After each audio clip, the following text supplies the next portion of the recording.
लो भला बताओ, घर में बरकत हो तो कैसे हो। अब्बा दुकान पर खड़े क्यूपिक्स कीड़े मार पाउडर को घूरते हुए बुड़बुड़ा रहे थे। अरे शाह साहब, बेहतरीन दवा है ये, मिनटों में चूंटियां मर जाती हैं इससे।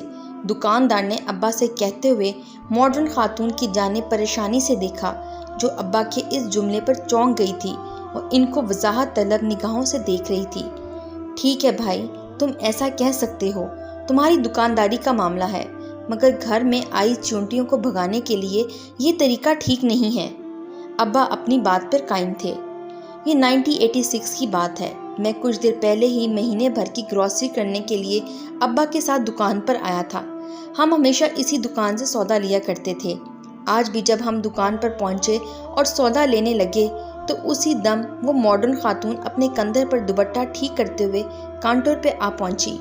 सत्तार भाई, वो चूंटियां मारने वाला पाउडर है? उन्होंने आते ही दुकानदार से सवाल किया था, जो उस वक्त हमारे लिए काली मिर्च तोल रहा था। जी बाजी, अभी लाया।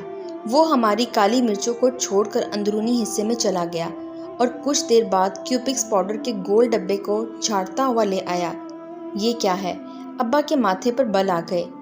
अरे शाह साहब, ये बड़ा बेहतरीन पाउडर है चूंटियों को मारने के लिए। मिनटों में चूंटियों का खात्मा कर देता है और ये इंसानी सेहत के लिए मौजर भी नहीं है। मैं तो अपनी पूरी दुकान में यही इस्तेमाल करता हूँ। अब्बा के इस्तफसार पर सत्तार भाई की आंखों में पाउडर वालों का कमीशन लहराने लगा। हाँ, वो तो ठीक है, मगर चूंटियों को कौन मारता है भला? आखिर वो किसी का क्या बिगाड़ती हैं? अब्बा ने हैरानगी से खातून की जानिब देखते हुए सवाल किया। तो क्या करूं अंकल, मैं तो परेशान हो गई हूँ इन चूंटियों से। बच्चों वाला घर है मेरा। शौहर से कहा तो उन्होंने भी झाड़ पिला दी। कहने लगे, अम्मी की ज़िंदगी में तो कभी हमें चूंटियों ने परेशान नहीं किया, क्योंकि वो घर को बिल्कुल साफ रखा करती थी। अब आप ही बताएं, आपको क्या लगता है, क्या मैं घर की सफाई नहीं करती होंगी? क्या मैं आपको ऐसी पोहड़ दिखाई देती हूँ? खातून ने न सिर्फ अपना दुखड़ा रोना शुरू कर दिया, बल्कि अब्बा से सवालात भी करना शुरू कर दिए। और अब्बा, जो इन सवालात के लिए बिल्कुल तैयार ना थे, एकदम परेशान हो गए। नहीं बेटा, मैं तो बस ये कह रहा हूँ कि चूंटियों से निजात के लिए तुम एक मुट्ठी आटा डाल दिया करो। ये बेचारी नन्ही मखलूक तो सिर्फ रिस्क के लिए बाहर आती हैं, और बस। अब्बा के लहजे में ज़माने भर की शफकत देखकर खातून ने गैर महसूस अंदाज में दुपट्टा सर पे ले लिया। जी जी अंकल, मगर क्या इससे चूंटियों से छुटकारा मिल जाएगा? वो अब भी गैर यकीनी अंदाज में अब्बा से पूछ रही थी।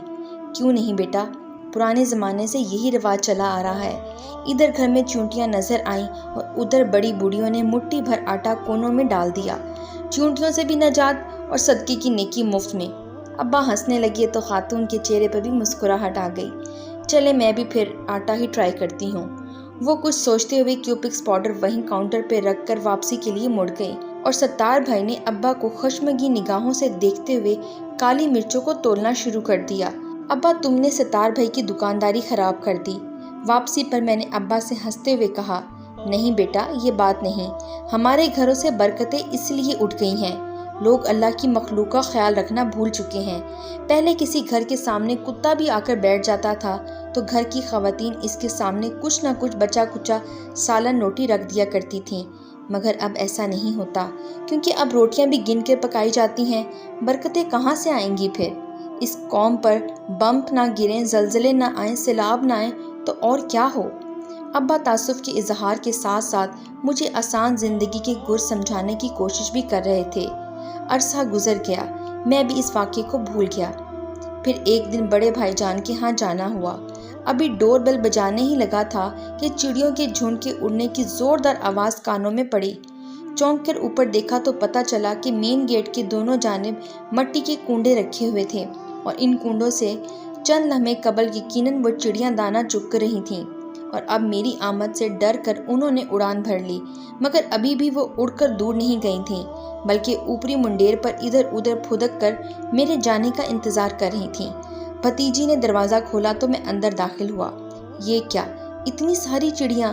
मैंने सलाम के बाद खुशगवार हैरत से भाभी से पूछा, जो किचन की खिड़की से खाना पकाते हुए मुझे देखकर मुस्कुरा रही थीं। तुम्हारे भाईजान ने रखे हैं ये कुंडे लाकर चिड़ियों के दाने के लिए। وہ معنی خیز انداز میں بڑی بھتیجی کو دیکھ کر مسکرائیں تو مجھے اجنبا سا محسوس ہوا۔ شام کو بھائی جان آئے تو مجھ سے رہا نہ گیا۔ بھائی جان، یہ چڑیوں کے لیے دانہ رکھنے کی کوئی خاص وجہ ہے کیا؟ نہیں، بس ایسے ہی اچھا ہوتا ہے، صدقہ دیتے رہنا چاہیے۔ بھائی جان نے آہستہ سے سمجھایا، یہ بہت ضروری ہوتا ہے، خصوصاً جس گھر میں بیٹیاں ہوں۔ پھر بتانے لگے کہ کسی بزرگ کے پاس ایک شخص نے آ کر بتایا کہ وہ غریب آدمی ہے، وہ پریشان ہے کہ اپنی جوان بیٹیوں کی شادی کس طرح کر پائے گا، کیونکہ غربت کی وجہ سے کوئی اس کی بیٹیوں سے شادی کرنے کو تیار نہیں۔ بزرگ نے مشورہ دیا کہ روز 200 بھوکھوں کو کھانا کھلاؤ، تمہارا مسئلہ حل ہو جائے گا۔ غریب آدمی مارے احترام کے بزرگ کو تو کچھ نہ بول پایا، البتہ آستانے سے باہر آ کے زاروں کتار رونے لگا۔ پاس سے گزرتے کسی دانا نے پوچھا، روتے کیوں ہو؟ غریب نے جواب دیا، غربت نے پہلے ہی مار کر ادموا کیا ہوا ہے، اور سرکار نے فرمایا ہے کہ روز 200 بھوکھوں کو کھانا کھلاؤ، تب بیٹیوں کی شادی ممکن ہوگی۔ دانا آدمی مسکرا کر بولا، بھلے آدمی، بھوکھا کیا صرف انسان ہوتا ہے؟ اللہ کی مخلوق چھوٹی ہو یا بڑی، بھوک تو سب کو ستاتی ہے۔ اگر تم ایک مٹھی آٹا بھی چیونٹیوں کو ڈال دو گے تو سمجھو تمہارا صدقہ ہو گیا۔ دانا آدمی تو یہ کہہ کر اپنی راہ چل دیا، اور غریب اپنی ناقص عقل پر ہنستے ہوئے اپنے گھر کو چلا۔ کچھ عرصے بعد اس صدقے کی برکت سے نہ صرف وہ اپنی بیٹیوں کے فرائض سے سبکدوش ہوا، بلکہ گھر میں بھی خوشحالی آ گئی۔ بھائی جان، جس وقت یہ واقعہ ہم کو سنا رہے تھے، مجھے ابا کی مٹھی بھر آٹے والی بات یاد آ رہی تھی۔ میں نے آنے والے دنوں میں دیکھا کہ بھائی جان نے اپنی چاروں بیٹیوں کی شادیاں ان کی صحیح عمر میں بلکہ درست موقع پر کر دیں۔ شاید اسی لیے جب میں نے اپنا گھر لیا تو سب سے پہلے اپنے دروازے کے پاس چڑیوں کے لیے دانہ رکھ دیا۔ کئی بار گھر بدلا، ہر بار یہ چڑیاں، کبوتر اور کوے میرے رزق کی آسانیوں کا سبب بنتے رہے۔ بیماریاں بھی آئیں، پریشانیوں نے بھی گھیرا، تنگ کرنے کی کوشش کی، مگر ہمیشہ یہ پرندے مجھے آسرا دیتے رہے، اِنَّ مَعَ الْعُسْرِ یُسْرًا کے معنی سمجھاتے رہے، اللہ رب العزت کی بڑائی کا یقین دلاتے رہے۔ الحمدللہ ثم الحمدللہ، میں نے آج تک اپنے بچوں کو بہتا خون نہیں دیکھا، انہیں کسی تکلیف سے تڑپتے نہیں دیکھا۔ ایک وقت ایسا بھی آیا جب میرے گھر کا سب سے بڑا مسئلہ یہ تھا کہ ہماری مرغی کڑک ہو جانے کے باوجود انڈوں پر کیوں نہیں بیٹھ رہی، اور یہ وہ دور تھا جب میرا گھر کبوتروں والا گھر کے نام سے مشہور ہو چکا تھا۔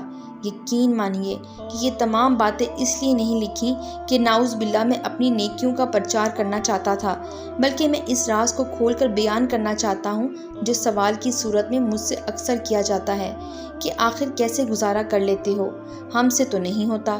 میں نے اپنی زندگی کو اس ننھی مخلوق کی خدمت کر کے آسان بنایا ہے۔ تمام بڑائیاں اس رب کے لیے جس نے مجھے اس قابل بنایا کہ میں یہ کر سکوں۔ اللہ ہم سب کو صدقات کی توفیق دے، آمین۔